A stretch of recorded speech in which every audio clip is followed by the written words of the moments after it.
Bonjour tout le monde. Dans cette vidéo, je vais essayer de donner quelques exemples d'utilisation des classes H7 et TreeSet. Alors je vais reprendre l'exemple de ArrayList. Alors ça c'est un tableau qui permet donc d'ajouter des chaînes de caractères, ArrayList string. On peut ajouter autant d'éléments qu'on veut. D'accord. Alors tout d'abord ici on a ajouté banane, fraise, pomme, orange. Alors je vais ajouter encore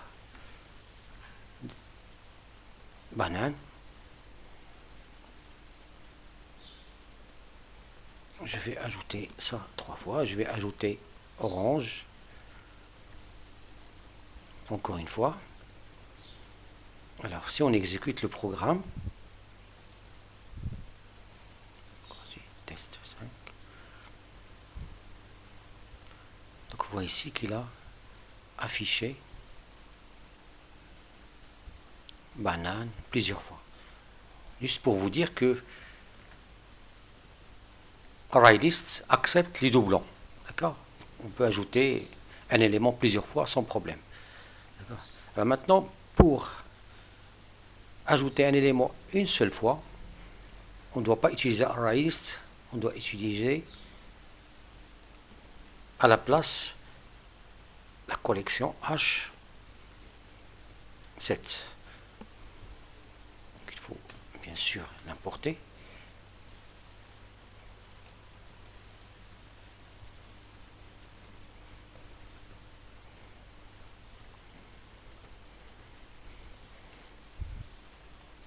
Alors H7 représente les ensembles au sens mathématique. Ça veut dire qu'une collection ne peut contenir un élément qu'une seule fois. Sauf ici, vous allez remarquer que get n'est pas défini pour H7. Donc on ne peut pas accéder à un élément par sa position. Puisque c'est un ensemble, il n'y a pas d'ordre a priori, donc il n'y a pas de position. Par contre, dans ArrayList, on a des positions. On a le premier élément, le deuxième élément, c'est pour cela qu'on a get. Donc le get ne marche pas pour les A7. Donc je vais mettre ça en commentaire pour pouvoir compiler mon programme.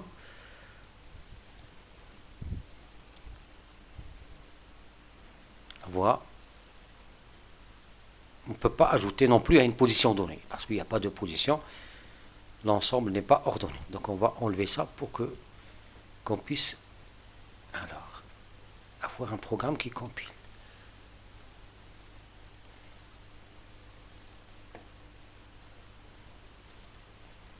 Donc voilà, maintenant j'ai mon programme qui compile. Donc on va voir que banane ne va être affiché qu'une seule fois.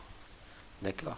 Et vous allez voir que la taille, ça va être, banane va être comptée une seule fois. Voilà, on va exécuter. Donc vous voyez que on n'a que 4 éléments. Et banane et orange n'ont figuré qu'une seule fois. Alors donc pour avoir une collection qui permet de gérer l'unicité, on va utiliser H7 à la place de ArrayList.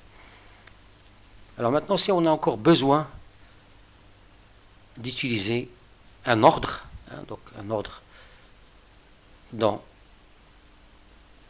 mes éléments, par exemple ici pour les chaînes de caractères, je voudrais les afficher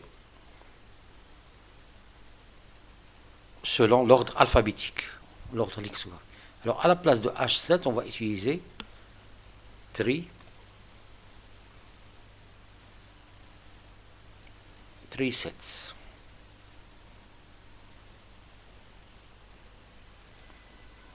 Je vais l'importer. Donc la même chose ici. On va remplacer H7 par Tree. On a les mêmes méthodes, sauf que ici vous allez voir que l'affichage va être sur l'ordre lexicographique ou alphabétique. On va exécuter pour voir ça. Donc voilà, B, F, O, P. D'accord. Par exemple, si j'ajoute maintenant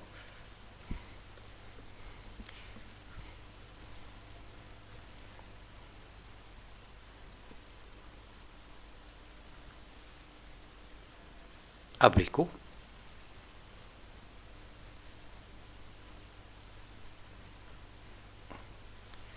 vous allez voir que maintenant abricot va être placé en premier.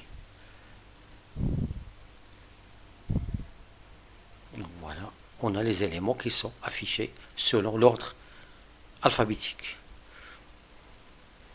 D'accord. Donc ArrayList supporte les doublons, hein, et on peut accéder à l'élément par sa position, getI, comme linked list.